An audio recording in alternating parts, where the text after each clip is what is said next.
Right, Shalom. All praise to Yahweh Bahasham Yahweh Shai Bahasham Racha Kodash. Nawathan Kal Halayim La Yahweh Bahasham Yahweh Shai Bahasham Racha Kodash. Double honor to the apostles and elders of great millstone that rule well and labor in the word and doctrine. Shalom and peace. May that be unto the elect of the nation of Israel. Now this will be, we'll see what this will be. I would say quick hit, make it an hour long. I say this will be long, and make it 10 minutes. So firstly, Kal Halayim, being all praises, Allah being unto, Yahweh being the Heavenly Father's name, Bahasham meaning in the name, Yahweh Shai being the name of the only begotten Son of the Heavenly Father. So let's get into it. Shalom and peace, as I said, may that be into the elect. So we're in the season of Ha-Pesach, in the English that would be the Passover, which, if you're unaware, that was when, through the Spirit, through the will of Yahweh Bahasham Yahweh Shai, Moses led the Israelites out of Egypt, slewed off the firstborn, the death angel, which we understand to be Yahweh Shai, slew the firstborn of all the Egyptians right in the land, and the Israelites were to smear the blood of a lamb upon their doorposts to symbolize them being protected from the death angel. Now, we see it from a so-called messianic point of view. We understand the lamb without spot nor blemish, right, to be Yahweh Shai, as it speaks about in the book of Peter. So we're looking for a new Pesach, right, a new Pesach out of this new Egypt, right, pursuant to Deuteronomy 28 and 68. It says, you'll be brought into Egypt again, with ships, whereof the way I spake unto thee, thou shalt no more see it again. And there you shall be sold unto your enemies for bondmen and bondwomen, and no man shall buy you. Right, and for the simple, it says the simple believe every word. The word for buy, when it says no man shall buy you, the word there is quanah, which contextually would go into being redeemed. Alright? To the word quanah, to be redeemed. So no man shall redeem you. Right? There wasn't a king in Africa that sat there and went, hey, you're taking my people in slavery, let me redeem them, let me give you all this gold. He talks about that in Nehemiah 5 and 8. It says, we after our ability have redeemed our brethren the Jews. So you could have something like that. If someone took a family member in slavery, you could say, right, you took my brother, I'm going to pay you what he owes. Because there's various laws on servitude, slavery. So if you had an Israelite, you can't have him in slavery, but you can have him in servitude. If he owed you, right, a month's work, then he'd be a servant for a month. But then if a family member said, right, I want to redeem him, I want to buy him back out of your hand, then he would pay, however much the cost was. I'm losing the word. There's a word specifically for it. With all that being said, we're in this new Egypt, and we're looking for another Pesach, a way out, which is prophesied that this new deliverance is going to overshadow that of ancient Egypt. Right, so enough waffling. Let's get into the scriptures. Jeremiah chapter 16 and verse 14 says, therefore, behold, the days come, saith Yahweh Bahasham Yahweh Shai, that it shall no more be said, Yahweh liveth, that brought up the children of Israel out of the land of Egypt. But Yahweh liveth, that brought up the children of Israel from the land of the north, and from all the lands whither he had driven them, and I'll bring them again into their land that I gave unto their fathers. Right, so Yahweh Bahasham Yahweh Shai said it. Right, that's what it says. Saith the Lord. When you read Lord in caps there, the word is the so-called tetragrammaton YHWH. That's pronounced Yahweh. Right, Yahweh liveth, that brought up the children of Israel out of the land of Egypt. That's what's said now. Right, that's why we keep Ha-Pesach. That's why we keep the Passover. Right, one thing, let's show you one thing. Easter is pagan. Right, Easter is round the corner. I'm not sure of the exact date. I'm not looking for that. I used to look for that because I was in education, so I'd get a nice little 2 weeks. But that's all we check for it. Right, so Easter is a pagan co-option, if that's even a word, co-opting of Pesach. Right, we'll look at this, Acts 12 and 4. They'll say, well, Easter's in the Bible. Acts 12 and 4. And when he had apprehended him, he put him in prison and delivered him to 4 quaternions of soldiers to keep him, intending after Easter to bring him forth to the people. So you'll think All right, well, Peter was keeping it. Clearly clearly Easter is in the scriptures. So he was getting his little, chocolate bunny, chocolate egg, and he was going all into that. He was going on treasure hunts. That's what you think if you don't get into words. Now look, the word Easter in the Greek has nothing to do with Easter, right? Believe it or not. So let's listen to Mr. Strong's G say this. Strong's G 3957. Pascha. Pascha. Pascha. And all that is a bastardization or corruption of the Hebrew word Pesach, right? Which is the true word, or the Hebrew word for Passover, right? Pesach. And it even says there, look, of Aramaic origin, Pesach. Now they'll say Pesach, but it's Pasach, right? Passover, sacrifice of Passover, animal victim of the Passover, festival of the Passover. Going back into this then, Pascha, which let's recall, this is the word that's used. Look, 28 times, 28 times it calls it Passover. But once, someone just had to sneak that in. Someone had to put Easter, right? Which that goes back to Ishtar, and it goes back into various idolatrous practices of old, right? This is no new thing. So it says the Paschal sacrifice. So nothing to do with everything to do with lamb.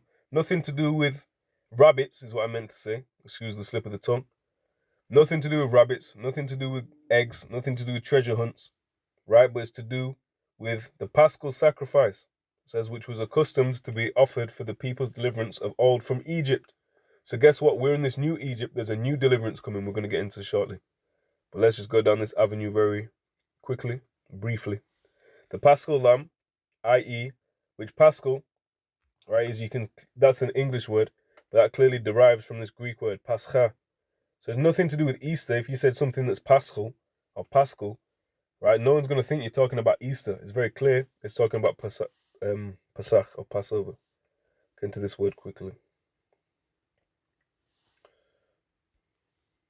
Look at them. Right, Paschal, it says Easter, also Passover. Right, Pasche, Pasch, see Paschal, now archaic, Pasch egg, Easter egg. Right, so they were still using that word. Right, so it was the slow corruption of this idea, right, of obtaining to the Passover or Easter. Right, so clearly, and look, as it formed in, right, they changed it up to Easter. But clearly, look, from Pascha, it says it there, Passover, comma, Easter.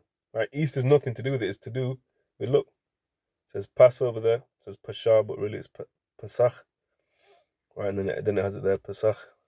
He passed over, see Passover. Right, so it's nothing to do with no bunnies, man. That's some fool shit, some bullshit. All right, the Paschal lamb, i.e. the lamb the Israelites were accustomed to slay and eat on the 14th day of the month in Nisan. Now that's something to bear in mind as well. Right, the Israelites, no stranger shall eat thereof. I believe it was Elder Malcolm that recently did a video on that. Right, no stranger shall eat thereof. Look, in memory of the day on which their fathers, preparing to depart from Egypt, were bidden by the Most High to slay and eat a lamb, and to sprinkle their doorposts with its blood, that the destroying angel, seeing the blood, might pass over their dwellings. Right, and that's a better explanation than I did. More concise. There it is. It says, Hamashiach crucified is likened to the slain Paschal lamb. And that's true. It says the Paschal supper, the Paschal feast, which that, the so quote-unquote Last Supper, which you have that big painting of all them pasty-faced people.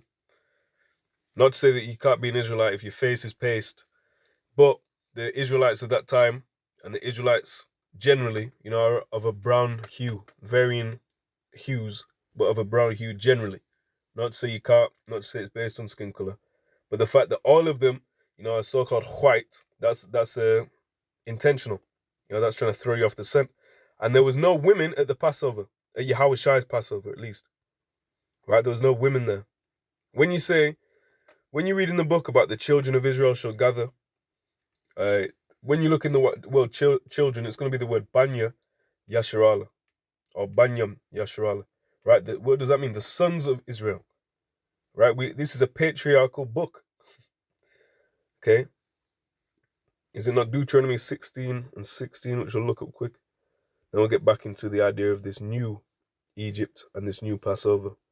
Deuteronomy 16:16 says, 3 times in a year shall all thy males appear before Yahweh thy power in the place which he shall choose, in the feast of unleavened bread, which is also known as what? The Passover, right? The Passover is the first night, but then you've got the feast of unleavened bread, right? The whole feast can be considered the feast of unleavened bread, or the whole feast can be considered the Passover. It says, and in the feast of weeks, which is also known as Pentecost, and in the feast of tabernacles, and they shall not appear before the Lord Yahweh empty. Every man shall give as he is able, according to the blessing of Yahweh, thy power, which he hath given thee. I'll read that again because I stumbled a few times. Every man shall give as he is able, according to the blessing of Yahweh, thy power, which he hath given thee. Okay, so now let's touch on let's read the law, a brief scripture on the law of the Feast of Unleavened Bread, or the Passover, and then we will get into the new one. Right, Exodus 12:3, it says, Speak ye unto all the congregation of Israel, saying, in the 10th day of this month, they shall take to them every man a lamb, according to the house of their fathers, a lamb for an house. And if the household be too little for the lamb, let him and his neighbor next unto his house take it according to the number of the souls, every man according to his eating, shall you make your count for the lamb. Your lamb shall be without blemish, a male of the first year. You shall take it out from the sheep or from the goats. So technically you can get a goat, but the lamb is the word that's always used in reference to Yahushai. But the Passover in the law, you can take a lamb, a sheep, or a goat. Right, now they're both considered a lamb like that. It says, and ye shall keep it unto the 14th day of the same month, and the whole assembly of the congregation shall kill it in the evening. Right, so that's the evening's when the day starts. It says, and they shall take of the blood and strike it upon 2 side posts and on the upper doorpost of the houses wherein they shall eat it. All right, so that's like how we pray that we're covered by Yahushai's blood. Okay, it says, and they shall eat the flesh in that night, roast with fire and unleavened bread, and with bitter herbs shall they eat it. They shall eat it, excuse me. Okay, so horseradish, something that's really bitter, that's what you get into. It says, eat not of it raw, nor sodden it all with water, so you can't boil it or seethe it. It says, but roast with fire, his head with the legs, and with the purtenance thereof. And you shall let nothing of it remain until the morning, and that which remain of it until the morning you shall burn with fire. It says, and thus shall you eat it, with your loins girded, your shoes on your feet, and your staff in your hand, and you shall eat it in haste. It is Yahweh's Passover. It is Yahweh's Pesach. Okay, why? For I will pass through the land of Egypt this night, and will smite all the firstborn in the land of Egypt, both man and beast, and against all the gods of Egypt I will execute judgment. I am Yahweh. So the Passover is a heavy time of judgment. Remember, Babylon the Great, America, the United States is this new Egypt. Why? Because it's got both the northern and southern kingdom of Israel in captivity. Right? It was built off the back of our forefathers. We are our forefathers coming back. So we will, Lord willing, if we're of the elect, we'll get that deliverance. Not just from there, but that is the chief place, of captivity. That's where the most wickedness goes forth from the earth. That's why it's known as Babylon the Great. So, Jeremiah 16:14 again says, therefore the days come, saith Yahweh Bahasham Yahushai, there shall no more be said, Yahweh liveth, that brought up the children of Israel out of the land of Egypt. Right, so it's going to show you there's a salvation that's going to eclipse that of ancient Egypt. And everyone's heard of that. Every nation has heard of that. Whether it was in the ancient time or until this day, everyone knows Moses, the Israelites, Egypt. A lot of this came through, or a lot of it in the common man's mind, in mainstream culture, came through Benjamin, ravening as a wolf. You can't think the amount of songs, Desmond Decker, the Israelites, right? Bob Marley, Exodus, movement of Jah people, which you go into that word Jah, right? It's Yah, which is a contraction of Yahweh, right? So who are Yahweh's people? The Israelites, right? A lot of songs.